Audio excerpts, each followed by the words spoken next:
Hey y'all, I'm Ryah. I've been a part of Rocky Students for a good amount of time now, and I'm super excited for this opportunity to share with you guys tonight. Kind of want to start the night with a general question. I want you to think about how many decisions on average you think you make in a day. If it's more than 10, you can go ahead and raise your hand. If you think it's more, we're going to up it quite a bit. So if you think it's more than 1,000, go ahead and keep your hand raised. We're going to go 5,000. We're going to go 15,000. We'll say 20,000. We're going to do a big jump here, 30,000. And then we'll say 35,000. So according to Harvard, you actually make on average about 35,000 decisions a day. Some consciously, some subconsciously. Just depends.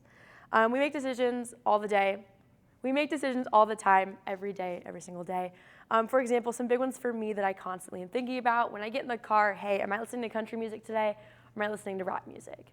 When I'm leaving school, hey, am I going to go get Chick-fil-A for lunch today? Or do I go get Chick-fil-A for lunch tomorrow? Just some silly little examples to show you that we're always constantly thinking and making those kind of decisions.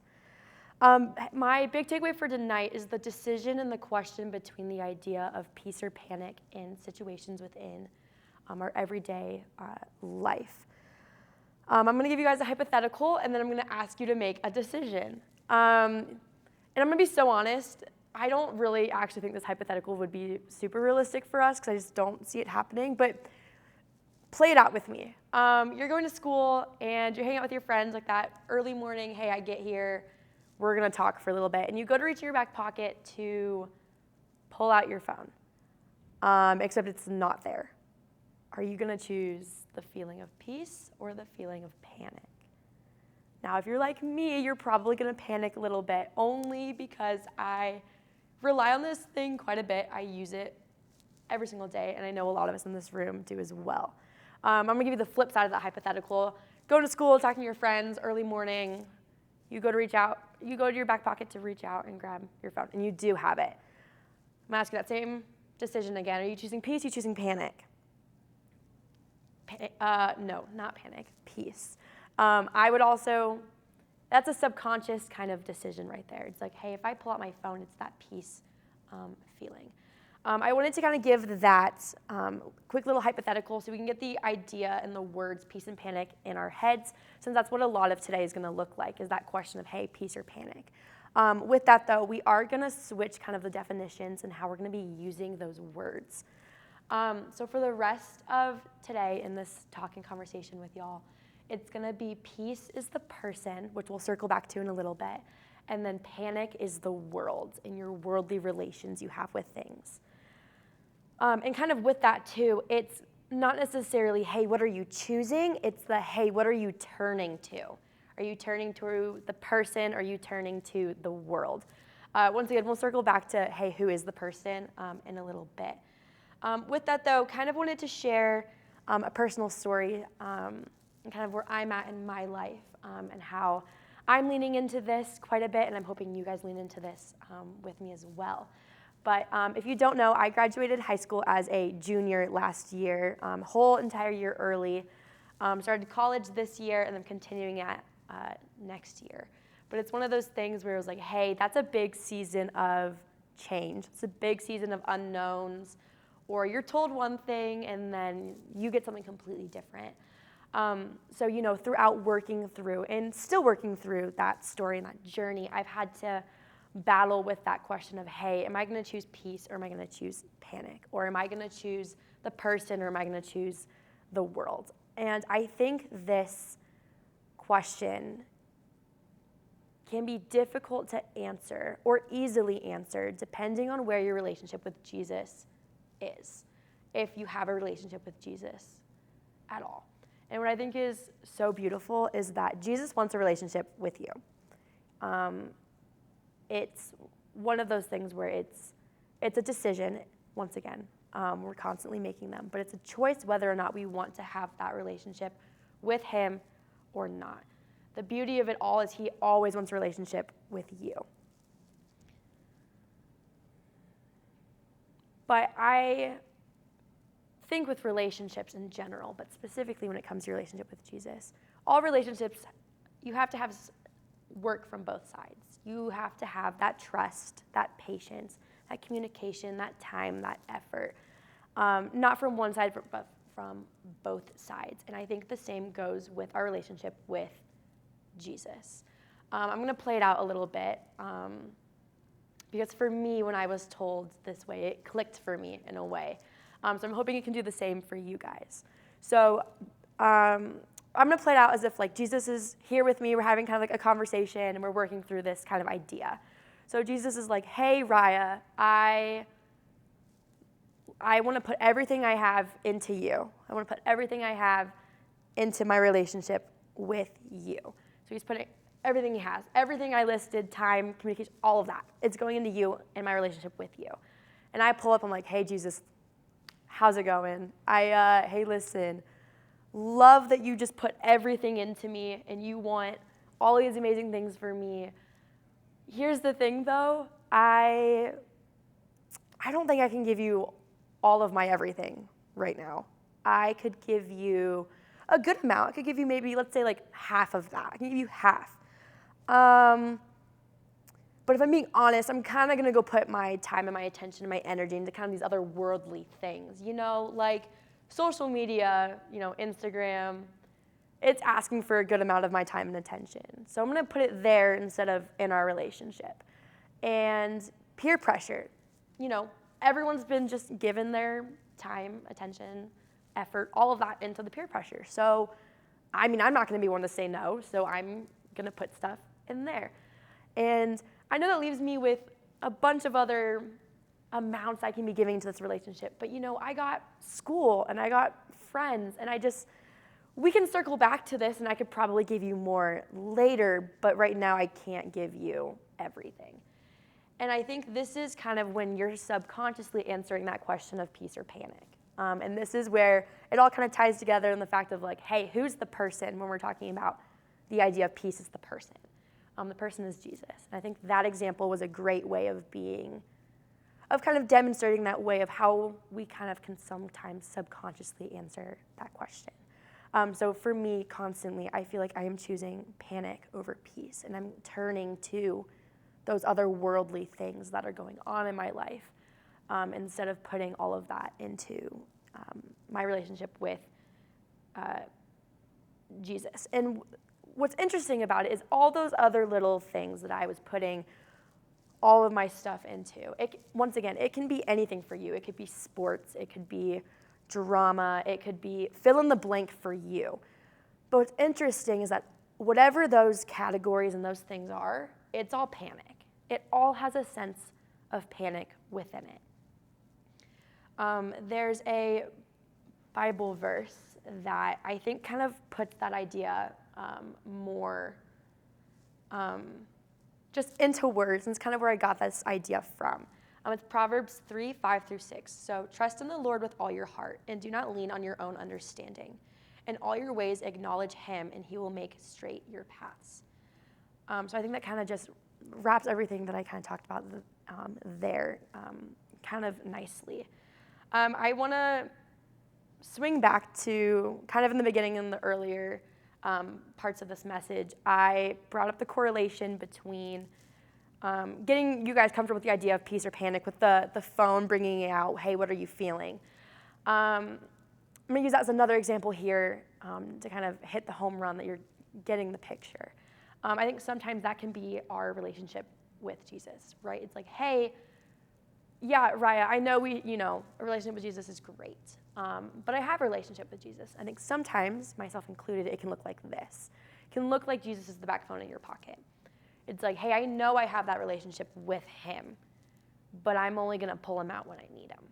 Or I'm only going to pull him out when I'm like, hey, Jesus, I need you right now. And then we put him away. And then we pull him back out. We're like, hey, I failed my test, kind of need your help right now, right? You get that good grade, and you're like, all right, thanks, Jesus, right? When I think we should be looking at it in a different way. Recently, Apple came out with their new VR goggles. I think are so weird and interesting, but I think that's a better way we can look at it, in that sense of like, hey, he's always there. In the sense of like, hey, it's bigger, better when you're not pulling him out when you need him, but you're relying on him for so many other things.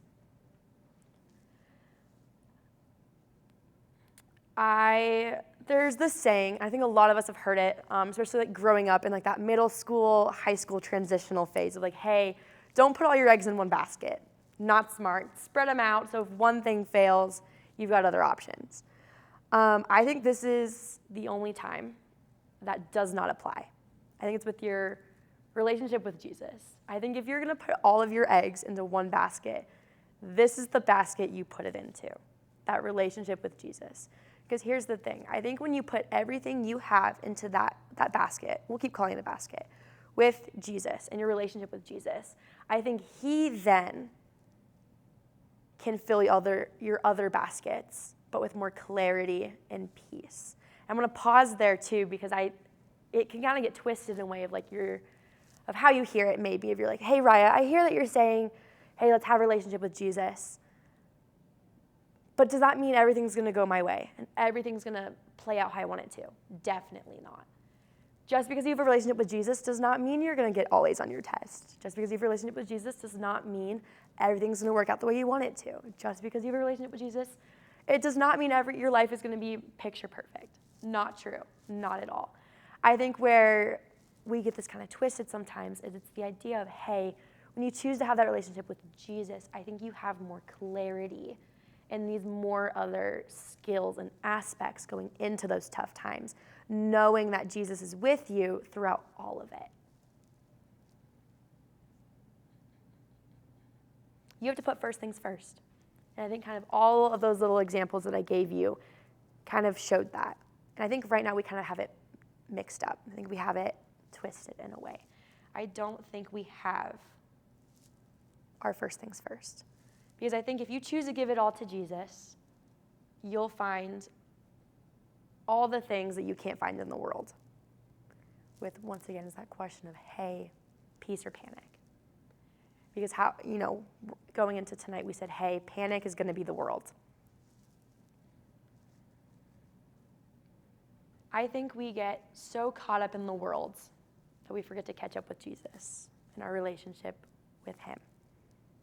So we choose panic, or we're in that panic. I think we get so caught up in the world that we lose the sense of our purpose because we choose panic. I think we lose the sense of our identity in the world because we choose panic.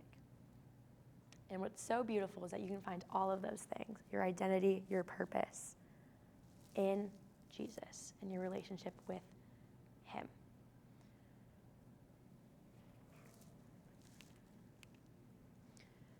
Psalms 23:5 says, you prepare a table before me in the presence of my enemies. So I'm going to play it out a little bit again because this is just how it made sense for me in a way.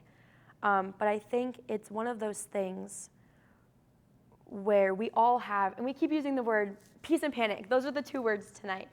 But I think with the word of panic, I kind of want to make it a little bit more personal in the sense of, hey, every single one of us in this room has our own panic, right? Whether it's things of this world or not. We all have our own panic. And that could be interpreted as, hey, we all have our own storm. We all have our own battle. We all have our own chaos. And in that sometimes, I think we can get lost. In my mind, this is how it's kind of explained to me. And I'm going to use examples that don't necessarily apply to me, but could apply to you potentially. So bear with me, hang with me for a minute, but I'm standing in my storm, the chaos, the panic, kind of just everything I threw out there. I'm standing in it, and Jesus is over there, and he's like, hey, Ryah, you should come take a seat at my table, right? And I'm like, I see you, Jesus. Hold on a minute. Do you see my addiction real quick? That's like taking everything from me. Yep, I see it, Ryah. Have a seat at my table.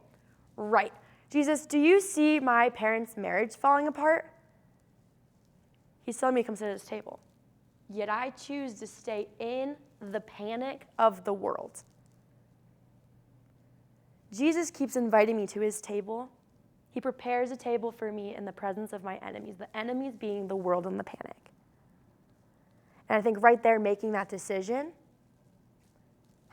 of having a relationship with Jesus can help you have that moment of being like, okay, Jesus, I'll come sit at your table.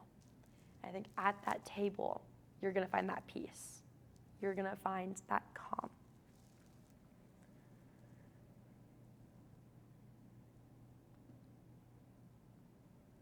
It's a tough question. We've said it all night, peace or panic. So as I kind of wrap things up, I talked about this a little bit in the beginning, but I'm not going to stand up here and be like, hey guys, have a relationship with Jesus, things will turn. No, I'm not going to do that, because I'm in the exact same position and spot as you are. So I'm leaning into this moving forward, of answering these questions of peace and panic and what my life looks like.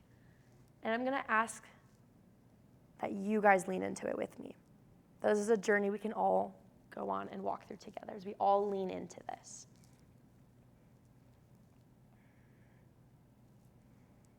I'm just going to read this word for word because I wrote it down. I was like, oh, that hits. Jesus wants a relationship with you, whether you believe so or not.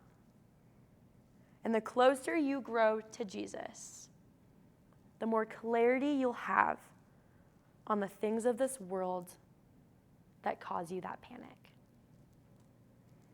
So ultimately, I think how we're going to end this and pull everything together, it's how are you answering that question and making that decision of peace or panic?